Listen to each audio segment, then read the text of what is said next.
Hello and welcome to this video on Construction Simulator, designed to help beginners with a few tips and gameplay mechanics that you can do in the game to make your gameplay on Construction Simulator a great experience. The first thing you want to do is get in game, and you want to go to your settings tab, and you want to go to camera, and there under camera you can go down to camera dynamic, and you can set this to none to give you more control over self-defined camera angles that you make with your mouse or your controller. Now you can actually change your controller settings to toggle as well, so I would suggest turning camera dynamic off and camera controls to toggle if you use a controller. This will give you more control with your mouse over the views that you can get in game. The next thing I'd like to point out to you is by pressing B as a hotkey, you can go to your vehicle fleet and look at all the vehicles that you own by manufacturer category, or you can sort them into other categories. Pressing 3 on your keyboard will pull up a shortcut to all of your machines that you own, and by clicking on them with the mouse, you can either fast travel to that machine, or you can store it simply by clicking on your mouse. It's just a faster way of doing things. You can hit number 4 to go directly to your jobs tab, which you can then click on your job and look at your progress through the job and look at the other jobs that you have available with that screen by pressing again the number 4. Pressing V by default on your keyboard, if you're using a keyboard, you'll have to look and see what it is for a controller, will allow you to pull up what's called a construction view mode. Now this is helpful if you're in an area where you're digging out things and you want to look and see where the dirt is and whether it's level or not. When it's level and been cleaned out enough, it'll be green, and where it still needs to be dug, it'll be red. Unfortunately, I do not have that to show you in this particular instance, but at least you know how to find the construction view by pressing V. Now, if you want to, you can change the settings on that to just simply hold it down and look at the construction view, or you can set to toggle it by pressing V.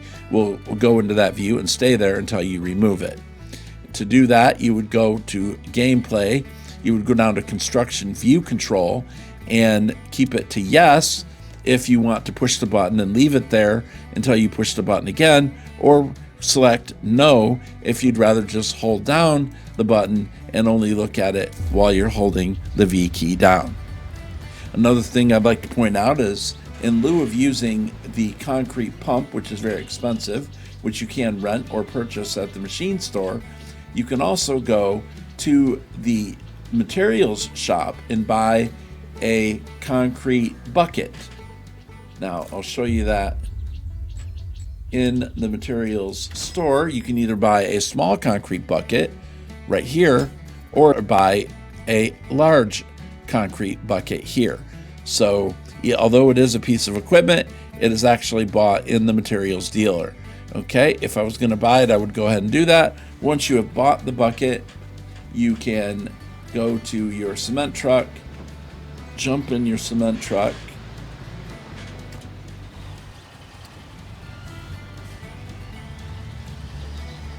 the excavator's there for a reason, which we will get to in the next little tip that we have for you. Again, if you're an experienced player, you may know about these things, and you also may know if you're new. Just a few things that I did not know right off the bat that I learned as time went on. So basically, you back up to the bucket here, if I can get straight. You will then open your context menu, which by default is F on the keyboard. The context menu is a little wheel where you can pick different actions. Obviously, you select pouring here to fill the concrete bucket.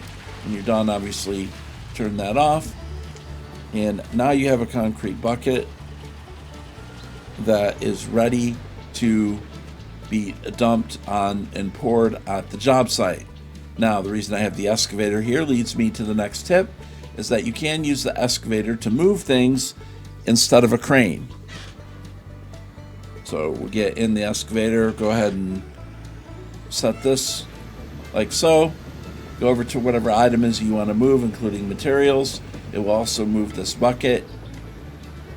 All right, let's go ahead and move the bucket out now. You see now it turned green.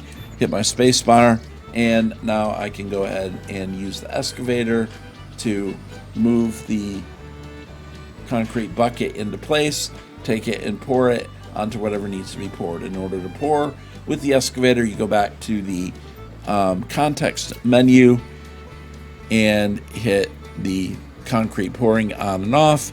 It'll begin pouring your concrete until it's empty or until you're finished. So just a good tip to help you at the construction site if you want to move things in a hurry, and also using this bucket if you want to use a smaller apparatus in order to move your concrete around. Next tip, at the material shop, once you enter it, you see all the items available to be purchased in the shop. By default, hitting F on your keyboard will bring up a filter that will show you only the items that you have to get for the entire job. Number one, which I still need 7 corrugated pallets there, which I'm not going to purchase right now. If I select the filter the second time, it'll show only what is needed for that particular stage of the building.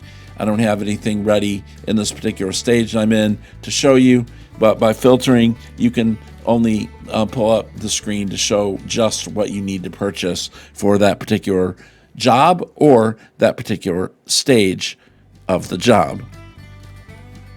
We will now jump to our dump truck, and as you may already know, you can either drive to a location and pick up the commodity. Here we are in the gravel pit. We can either drive to the gravel pit, pick up gravel, sand, concrete, asphalt, and take it to our job site.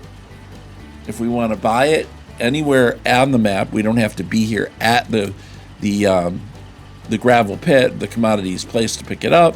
We can simply click on the worker on our vehicle context menu and auto fill our vehicles right at the job site if we want. Now we have 2 choices in order to sell it. Either we can go back to that same context menu and empty it here, or we can go ahead and go back to the gravel pit and sell it at this particular location here at the gravel pit. This is where you would dump your gravel, sand, and soil, and over there by the asphalt, you would, I believe you put the asphalt here as well.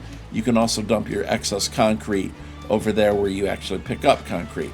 So it's up to you. If you want to refill your vehicles while you're at the job site and save the trip drive back, you can, or you can be more realistic and drive back here and sell it on your own.